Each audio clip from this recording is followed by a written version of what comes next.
We're going to be looking at a new type of hypothesis test and interval here. What the big change is, we've been looking at proportions up until now, so percentages, and now we're moving into means instead. So this question is about a fleet of cars. They're trying to meet a goal of at least 30 miles per gallon. What they do know is they check the gas usage for 50 car trips and they find a mean of 31.8 and a standard deviation of 5.28 miles per gallon. So it looks, optimistic here that they are, getting above that. But remember, this is just 50 car trips out of, literally hundreds of them. So we're trying to see, is this enough evidence that the company has met its fuel economy goal? In terms of our hypotheses, what we're going to do is, instead of using P, we're going to be using mu because we're talking about an average now. And we're going to assume that it's still at 30. For our alternate, we're going to be, if we're meeting it, we're getting at least 30. So we're going to say greater than 30. And remember to always define what mu is. And mu in this case is the fuel economy. And that was measured in miles per gallon. All right, let's check the conditions next. In terms of what test we're going to be doing, it's called a one sample t-test, and there's three conditions you want to check. Number one, that 50 car trips is far less than 10% of all car trips taken by the fleet of cars. The trips were randomly chosen, it said so in the problem. Ideally, the third one is you want to actually make a histogram of the data that you have. But if you look back here in the question, there really was no data. We were just literally given the mean and the standard deviation and n as well. So we can't actually make a histogram with your TI-84 calculator. So instead, what you're going to do is you're going to check the sample size. If it's large enough, and generally if it's above 30, that means it's large enough to assume that that histogram would be relatively normal, approximately normal. And since our sample size is 50 in this case, we can go ahead and use this one as well as our third condition. So let's proceed now with our one sample t-test. So we have all our information up here. I'm going to go ahead and draw my curve. And I know that looks like a normal curve because they kind of all look the same. But the difference is when we're using means, we don't use normal curves. We use instead what's called t-curves. And I'm going to call this a t49 curve. And basically the difference is that they look like a normal curve, but they're a little fatter on the ends. So these ends would be a little fatter, and they're not quite as tall in the middle. And as this number gets bigger and bigger and closer to infinity, it actually becomes a z-curve. Where does the 49 come from? It comes from this thing called degrees of freedom. And degrees of freedom in this case is nothing more than whatever n is minus 1. Mu, we know from our problem, was 30. That was in our null hypothesis. X bar is going to be over here. That's 31.8. I'm going to go ahead and draw that in right now. We're going to go ahead. That's a T49 curve, mu of 30. And now let's find the variability. And we get that from what's called the standard error. And the standard error for this is going to be defined as whatever the standard deviation is, and we divide by the square root 50. So when I did that on my calculator, I got about 0.747. So over here, I'm going to write in 0.747. So now we're all set here. Let's find our t-score. Notice I called it a t-score, not a z-score. And we call it a t-score because we're dealing here with a t49 curve. So it's not a normal curve where we'd use z.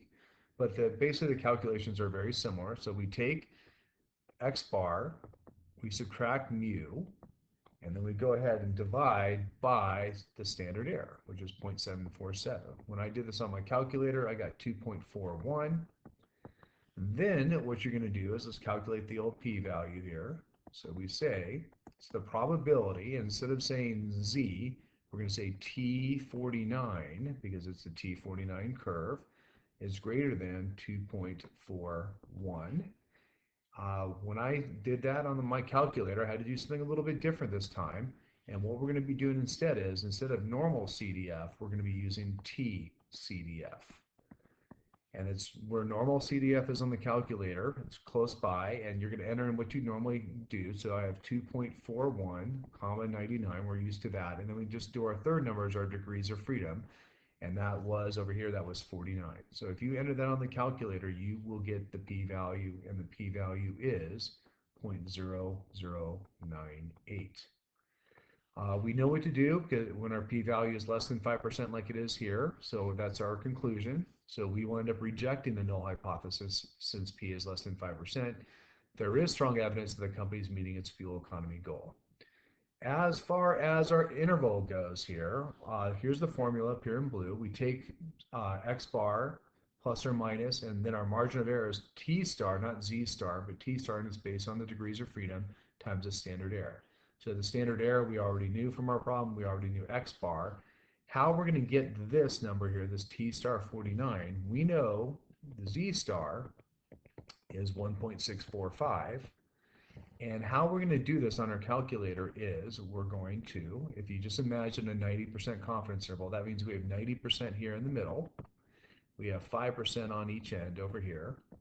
So Z star would be in this location right over here. And so is T star as well. So the reason why we're about to do this here is we're going to be doing inverse, and instead of inverse norm, which would give us Z star, we're going to use inverse T instead. And what you're going to do is you're going to do 0.95 comma 49. So the 49 is your degrees of freedom.